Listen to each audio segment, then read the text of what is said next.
दोस्तों, क्या आपको पता है कि गौ माता ने समस्त स्त्रियों को ऐसा कौन सा श्राप दिया था जिसकी वजह से आज तक समस्त नारी जात को वो श्राप भोगना पड़ रहा है। गौ माता का एक ऐसा श्राप जिसे टाला नहीं जा सकता है। नमस्कार दोस्तों, स्वागत है आप सभी का हमारे यूट्यूब चैनल मंटू वॉइस में।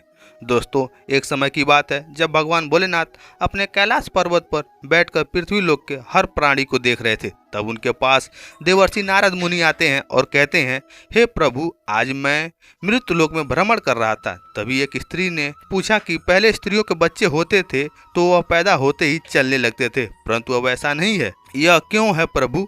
मुझे इस प्रश्न का उत्तर नहीं मालूम था, इसलिए मैं आपके पास आया हूँ। कृपया मुझे इस प्रश्न का उत्तर बताएं।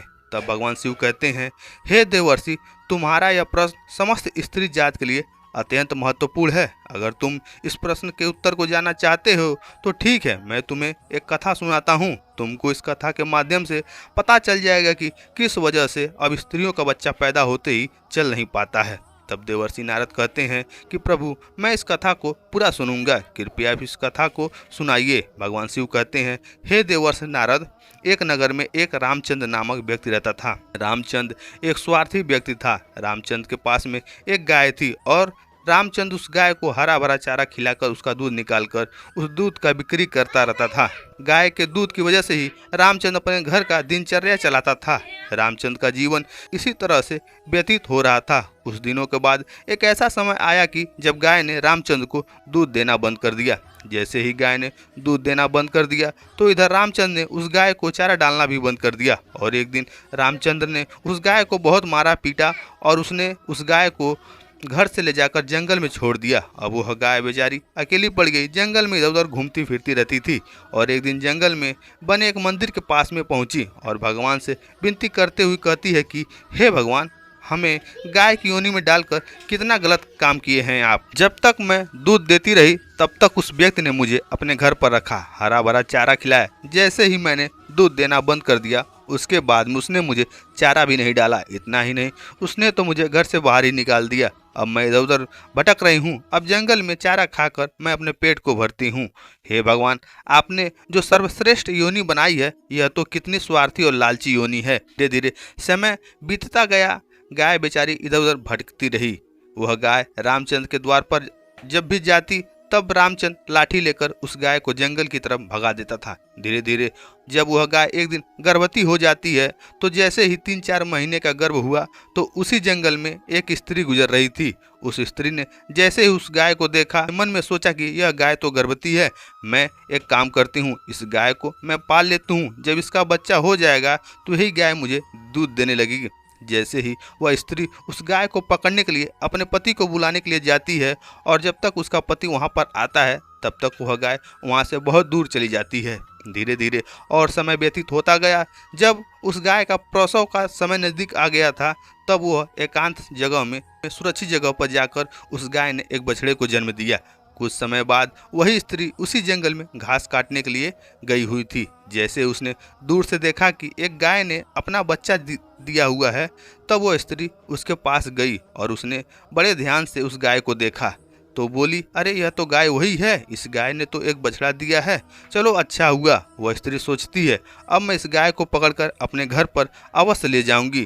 जैसे ही वह स्त्री उस गाय के पास अपने पति को बुलाने के लिए जाने लगती है तभी गाय ने उसी समय उस स्त्री से कहती है, बहन, आज तुम हमारे ऊपर एक परोपकार कर दो। यह जो मेरा बच्चा है पीछे पड़ा हुआ है, इसे उठा करके तुम मेरी गर्दन के ऊपर रख दो। मैं अपने बच्चे को लेकर किसी सुरक्षित जगह पर चली जाऊंगी, क्योंकि यह मेरा बच्चा 8 महीने बाद चलने लायक हो पाएगा। 8 महीने के बाद अपने पैरों पर चलेगा। तब देवर्षि नारद शिव से कहते हैं, हे प्रभु, मैंने देखा है कि गाय का बच्चा होते ही वह कुछ समय बाद पुनः चलने लगता है, परंतु एक ऐसी माया है कि गाय का बच्चा 8 महीने बाद चलेगा।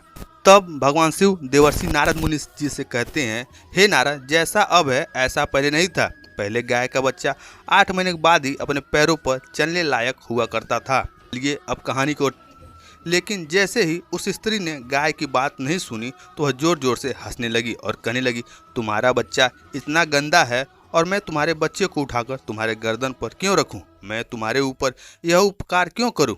जैसे ही उस स्त्री ने उस गाय का मजाक बनाया उस समय गाय बेचारी असहाय थी।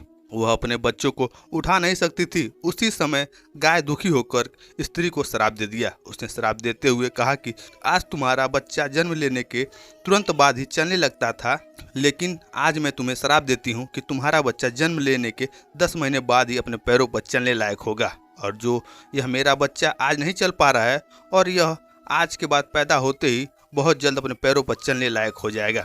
तब भगवान शिव कहते हैं, हे देवर्षि, इसी श्राप के कारण स्त्रियों का बच्चा जन्म लेते ही अपने पैरों पर नहीं चल पाता। दोस्तों, सतयुग में सुखदेव पैदा होने के तुरंत बाद ही अपने पैरों पर चलने लगे थे और वेद व्यास भी जन्म लेने के तुरंत बाद ही अपने पैरों पर चलने लगे थे। यह बात तो सतयुग की थी, लेकिन कलयुग में ऐसा नहीं है। कलयुग में बच्चे को अपने पैरों पर चलने के लिए कम से कम 10 महीने लग जाते थे। इसका कारण यही है क्योंकि गाय ने समस्त स्त्री जात को श्राप दिया था।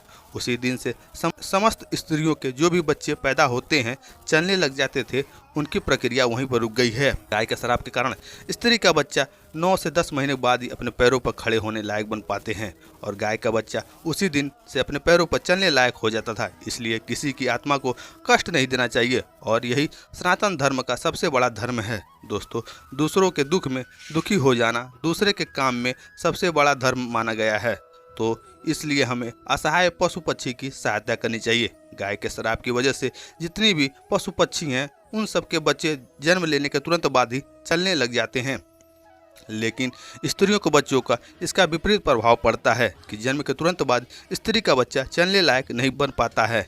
एक स्त्री की गलती से आज समस्त मानव जाति की महिलाओं को इस श्राप का खामियाजा भुगतना पड़ रहा है। दोस्तों, अब हम वीडियो कहीं करते हैं समाप्त। अगर आपको यह जानकारी अच्छी लगी होगी तो हमें कमेंट बॉक्स में जरूर बताइएगा। साथ ही अगर आप हमारे चैनल पर नए हैं तो चैनल को सब्सक्राइब एवं वीडियो को लाइक जरूर करिएगा। मिलते हैं आपसे कल एक और नेक्स्ट वीडियो में नई जानकारी के साथ। तब तक के लिए बाय बाय।